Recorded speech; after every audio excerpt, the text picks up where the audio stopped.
श्री कृष्ण गोविंद हरे मुरारी, हे नाथ नारायण वासुदेवा, हे नाथ नारायण वासुदेव, हे नाथ नारायण वासुदेवा, हे नाथ नारायण वासुदेवा।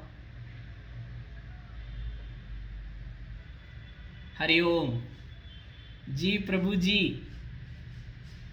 आप सभी के अंदर विराजित उस परम पिता परमेश्वर को हमारा नमन वंदन। एक बार फिर आपके साथ संवाद। और आज देव दीपावली है, कार्तिक की पूर्णिमासी। हमने आपको बताया था कि शरद पूर्णिमा के बाद लगातार व्रत उत्सव त्योहार होते हैं और कार्तिक पूर्णिमासी पर उस एक माह के व्रत उत्सव और पर्व का समापन होता है। और इस दिन देव दीपावली भी है, देवताओं की दीपावली। बहुत सारी कथाएं हमने आपको बताया था कि हमारे जो भी व्रत उत्सव त्यौहार होते हैं उसके साथ कोई ना कोई सांस्कृतिक, ऐतिहासिक या पौराणिक कथा जुड़ी होती है और उसके बहाने हम स्मरण करते हैं और उत्सव मनाते हैं, कुछ क्षण आनंद में बिताते हैं। ऐसे ही देव दीपावली को लेकर बहुत सारी कथाएं हैं प्रभु जी। शास्त्रों में है कि आज के दिन भगवान विष्णु का पहला अवतार हुआ था। पृथ्वी पर भगवान का पहला अवतरण मत्स्य अवतार के रूप में हुआ था। और भी बहुत सारी कथाएं हैं इस देव दीपावली को लेकर, लेकिन मेरा आपसे इस विषय पे बात करने का संदर्भ ये है कि युग तो बदलते रहते हैं, सतयुग, त्रेता, द्वापर, कलयुग। ये सब द्वापर, कलयुग, द्वापर, त्रेता, सतयुग, सतयुग, त्रेता, द्वापर, कलयुग, ये चक्र चलता रहता है। लेकिन जब भी कोई युग बदलता है तो ऐसी स्थितियां बनती हैं कि महापुरुष अवतरित होते हैं। हमारे इस पृथ्वी पर सब जगह नकारात्मक और सकारात्मक शक्तियां हैं। हम उन्हें कह सकते हैं कि दैत्य और देव दोनों ही सक्रिय होते हैं। और जब नकारात्मक शक्तियों का, दैत्य प्रवृत्ति का जब अधिकता हो जाती है, लोगों का जीना दूभर हो जाता है, शांति, आनंद और भगवान का विस्मरण होने लगता है, तब कोई ना कोई महापुरुष का अवतार होता है। ऐसा हर युग में होता आया है।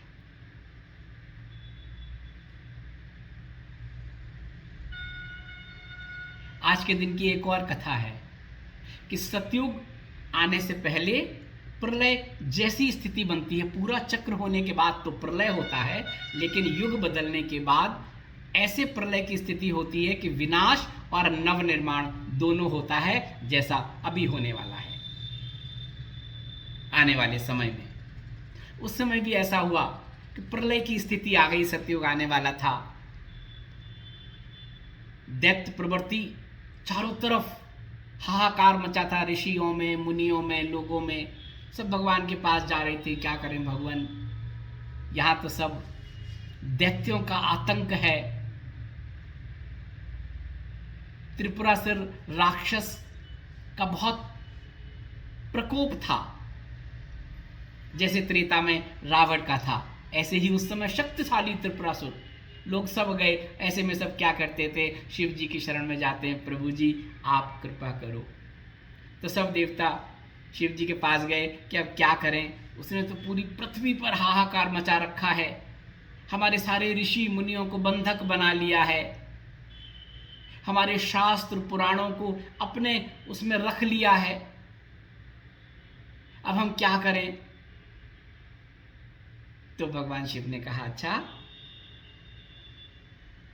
अब समय बदलने वाला है, प्रलय आने वाली है, भगवान का अवतरण होने वाला है। लेकिन ये जो दैत्य प्रवृत्ति का जो पूरे पृथ्वी पर इस समय हाहाकार मचा है, मैं उसका वध करूंगा। और उन्होंने उसको काशी में आमंत्रित किया और काशी में उसका वध किया।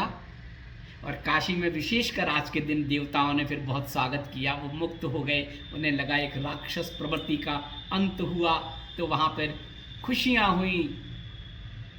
दीपावली का मतलब दीपों से रोशन हो गया पूरा। तो आप देखेंगे काशी में आज विशेष रूप से उत्सव होता है। देव दीपावली का गंगा घाट पे जाएं तो आप देखेंगे वहाँ विशेष उत्सव होता है। एक तो ये कथा है प्रभु जी कि जब जब अंधकार आता है तो प्रकाश के लिए कोई महापुरुष अवतरित होता है।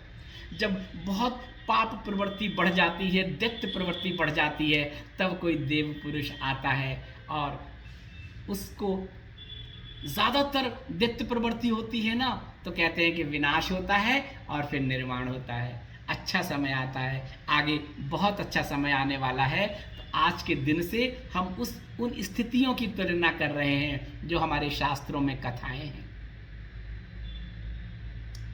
तो शिव जी ने उसका तो अंत कर दिया, उसको तो मुक्त कर दिया, लेकिन उसने क्या किया, हमारे जो वेद आदिकाल से सनातन काल से हमारे यहाँ वेद ही हैं, उसी का प्रचार प्रसार ज्ञान होता है और ऋषि मुनि उसी को दृश्य स्वरूप में देखते हैं और फिर आगे बताते हैं। तो उसने उन वेदों को लेके समुद्र के अंदर तलहटी में छुपा दिया। ऐसी कथाएं हैं। तो भगवान ने कहा इसके लिए तो भगवान को ही आना पड़ेगा। जिन्होंने इनकी रचना की है उन्हीं को आकर इसकी रक्षा करनी पड़ेगी। राक्षस का तो वध कर दिया, अंधकार तो चला गया, दैत्य प्रवृत्ति तो चली गई, लेकिन ज्ञान के प्रचार प्रसार के लिए जो ऋषियों मुनियों को जो उनका मूल स्रोत है उसको के लिए तो भगवान को ही आना पड़ेगा। तब ऐसा कहा जाता है कि आज के दिन मत्स्य अवतार हुआ। उसकी भी कथा है। अलग अलग मतों में अलग अलग तरीके से ये कथा बताई गई है, लेकिन हम उसमें ना जाएं, हम उसको इस संदर्भ से जोड़ें, अपने आप में उसका बदलाव लाने की कोशिश करें, उस पर आस्था और विश्वास बढ़ाने के लिए करें। इसलिए हम आपसे इसकी बातें कर रहे हैं। इन कथाओं को आप आज के संदर्भ में देखें। ये हमारा आपसे बात करने का मन होता है कि राजा सत्यव्रत मनु थे और पहले के राजा आज भी योगी हुआ करते थे, ऋषि हुआ करते थे, ऋषियों के साथ रहते थे, राजा रहते थे, बाद में सब छोड़ के राजपाट योग मार्ग पर चले जाते थे, ऋषियों की तरह अपना जीवन जीते थे। ऐसे ही सत्यव्रत मनु की कथा है। तो सत्यव्रत मनु एक बार स्नान करने गए तो उन्होंने कमंडल से जल लिया और जल लेके वो आ गए अपने राजमहल में। तो उन्होंने देखा कमंडल में एक मछली आ गई है, उन्हें पता नहीं चला। और जब उन्होंने कमंडल रख दिया, देखा वो मछली का रूप स्वरूप बड़ा हो गया, कमंडल के बाहर आने लगी। राजा ने देखा हो इतनी बड़ी मछली यहाँ पर आ गई है। सत्यव्रत मनु की कथा है। उन्होंने उसको अपने राजमहल के सरोवर में छोड़ दिया। थोड़ी देर में उसका और रूप विशाल हो गया और पूरे सरोवर में वो मछली आ गई। राजा को पता चला। राजा ने कहा कुछ तो माया भी है, कुछ तो है। राजा ने कहा आप कौन हैं और यहाँ कैसे आए हैं? पहले ऐसे ही होता था, कारण पूछा जाता था, पता चलता पता नहीं क्या है ये इसमें लौकिक और अलौकिक। तब उस मछली ने अपने स्वरूप में आकर राजा को बोला कि 7 दिन बाद यहाँ प्रलय होने वाली है, ये पूरी पृथ्वी जलमग्न हो जाएगी, लेकिन आगे बहुत अच्छा समय आने वाला है, सतयुग का प्रारंभ होगा, उसकी रक्षा की जिम्मेदारी तुम्हारी है। 7वें दिन भगवान का अवतरण होगा और तुम एक नाव में कुछ उन्होंने चीज़ें बताई। सप्त ऋषि जो हमेशा रहे हैं, हर युग में रहे हैं, आज भी हैं किसी न किसी स्वरूप में, उन ऋषियों के साथ ये वृक्ष, वनस्पति, औषधि, जानवर, जीव जंतु कुछ उन्होंने बताई प्रजातियां, इनको लेकर एक नाव में बैठ जाना और बाकी सब काम तो भगवान करेंगे। और उन सप्त ऋषियों को जो आगे ज्ञान देना है, विस्तार देना है, वो वेद हमारे समुद्र की तलहटी में एक हयग्रीव नामक राक्षस ने रखा हुआ है, उसका संहार होगा और वो वेद आप तक पहुंच जाएंगे। नई सृष्टि का शुभारंभ होगा, जैसा कि आगे होने वाला है, इसलिए बता रहा हूं मैं। सब कुछ होगा, विनाश होगा, लेकिन नव निर्माण होगा। बहुत अच्छा समय आने वाला है और आप उसके साक्षी बनेंगे। ये भारत भूमि, पुण्य भूमि, देवताओं ने यहीं अवतार लिया है। भारत नहीं, तब भारत का बहुत बड़ा भूभाग था, उस भूभाग पे उनके अवतार हुए हैं। हिमालय में तप किया है, जप किया है, इसलिए हम लीड करेंगे आगे। और बड़े बड़े देश जो आज बड़ी बड़ी संपन्न हैं और तरीकों से, लौकिक तरीकों से, उन देशों का धीरे धीरे और आध्यात्मिक शक्ति का धीरे धीरे ये सब होगा। विस्तार में नहीं जा रहे हैं, आपको बता रहे हैं। और प्रभु जी उसके बाद वही हुआ, 7वें दिन घनघोर पृथ्वी पूरी जलमग्न हो गई। समुद्र ने अपना आकार बढ़ा लिया। समुद्र का भूभाग, पृथ्वी का भूभाग समुद्र में हो गया। तब क्या हुआ, एक नाव आ गई और जैसे कि बताया था सप्तऋषि के साथ सारी चीज़ों को लेके सप्तव्रत मनु उसमें बैठ गए। थोड़ी देर में वो जो मछली जो उन्होंने समुद्र में छोड़ दी थी, वो विशाल रूप में पूरे उसमें हो गई और उसने उसका जल धारण किया, उसके अंदर गई, हयग्रीव को मुक्त किया, वेदों की रक्षा की, उसको लाके नाव में दिया। और प्रलय का मतलब क्या होता, पल भर में लय हो जाना।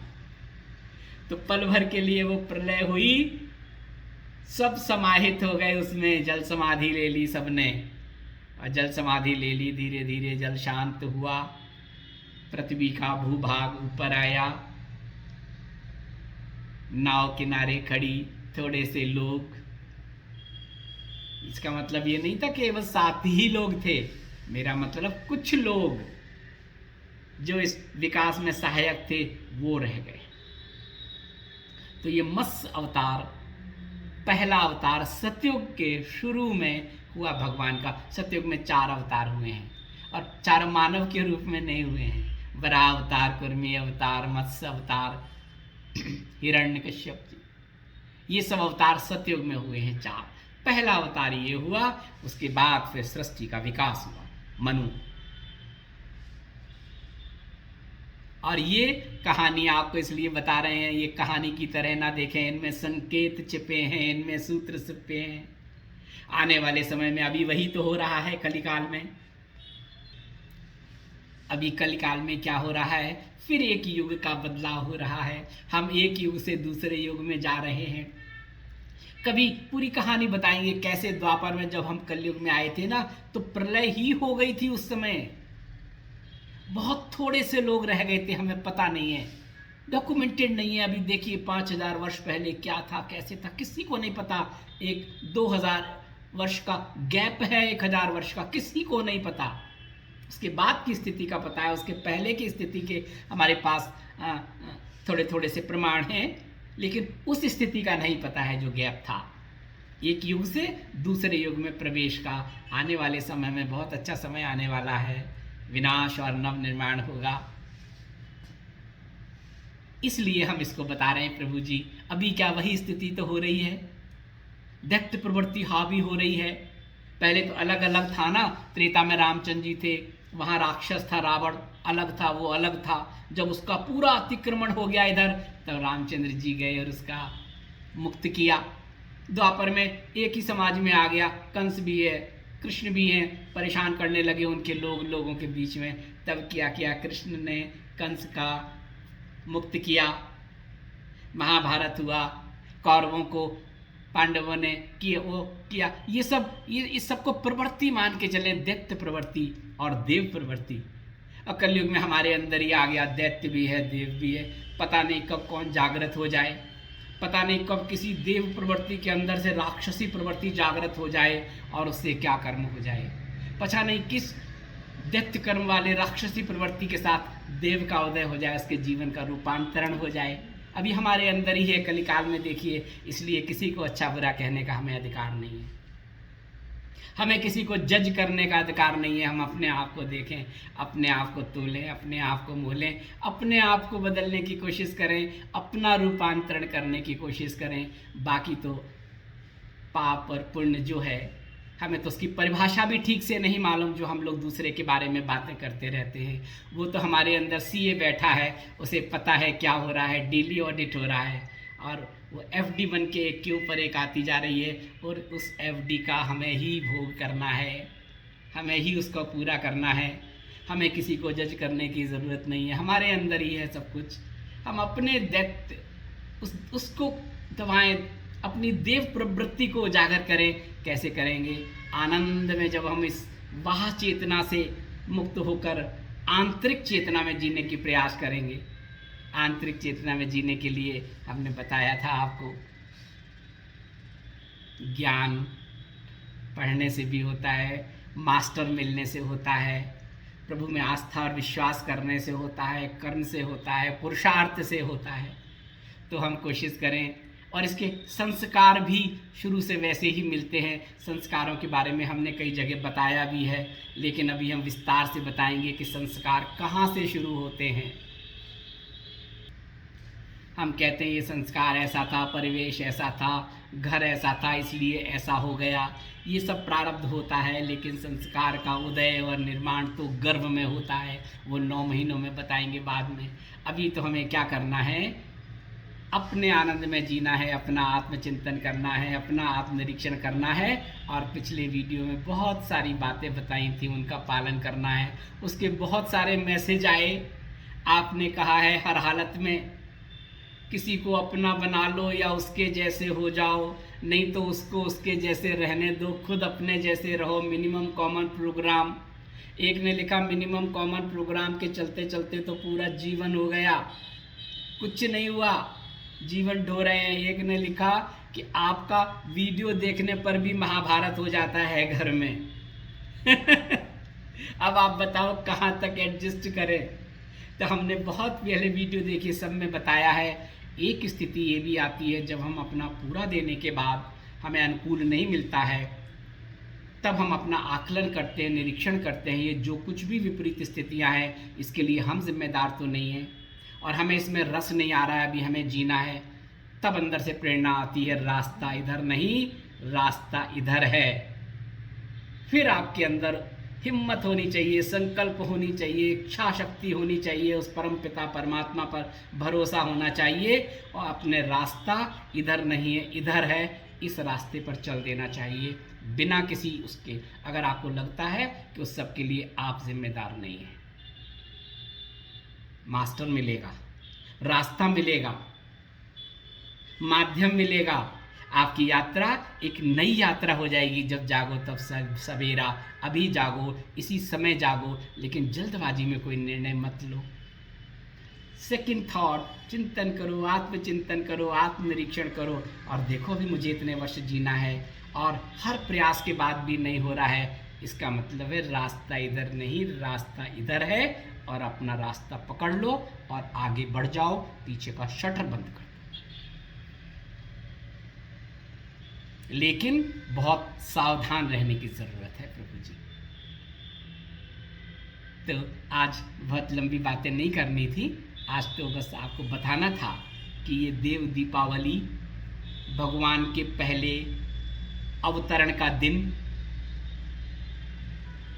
नकारात्मक शक्तियों के दमन का दिन, हयग्रीव का बधुआ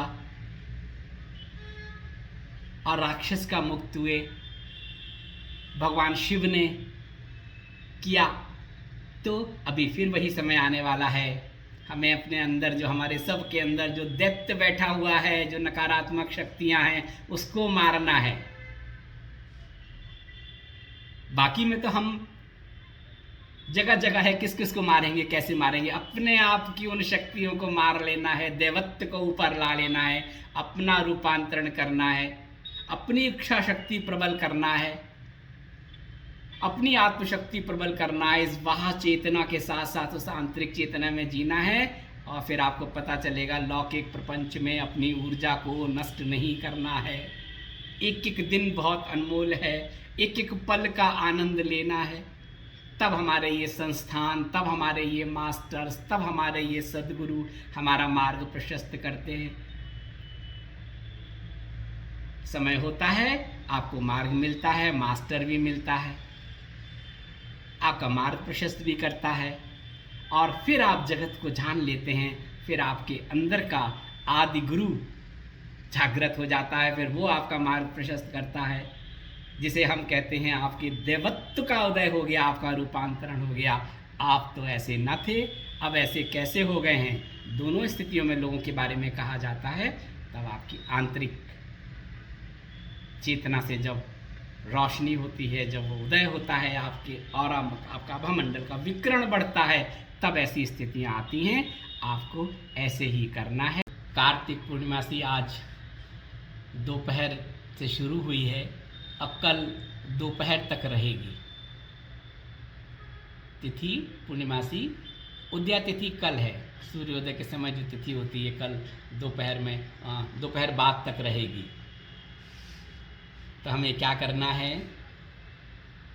आनंद लेना है, गंगा स्नान करना है, अपने अंदर स्नान करना है, अपने सब जो दुर्गुण हैं उनको सब बाहर कर देना है, स्नान कर लेना है, स्वच्छ पवित्र और शुद्ध हो जाना है।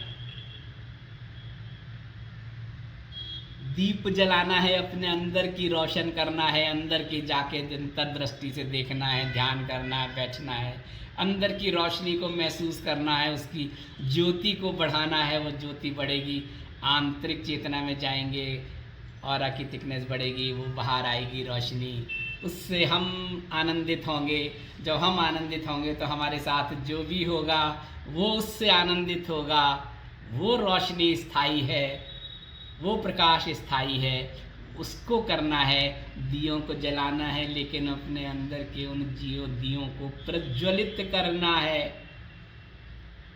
गंगा में स्नान करना है, यमुना में स्नान करना है, सब में स्नान करना है, लेकिन ऐसा स्नान करना अपने आप में, अपने अंदर जो सरोवर है उसमें सराबोर हो जाएं, सारी बुराइयां, सारे दुर्गुण बाहर हो जाएं। संकल्प लें आज से,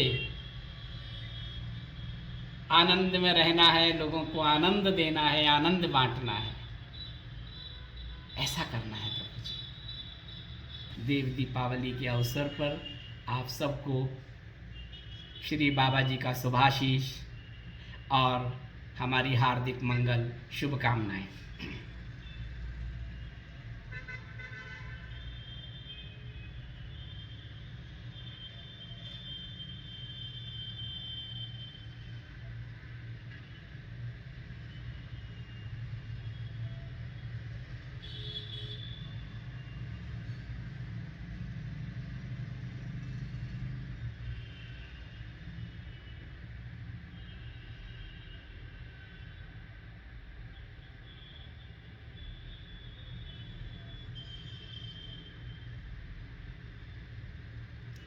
हरिओम, हरिओम प्रभु जी।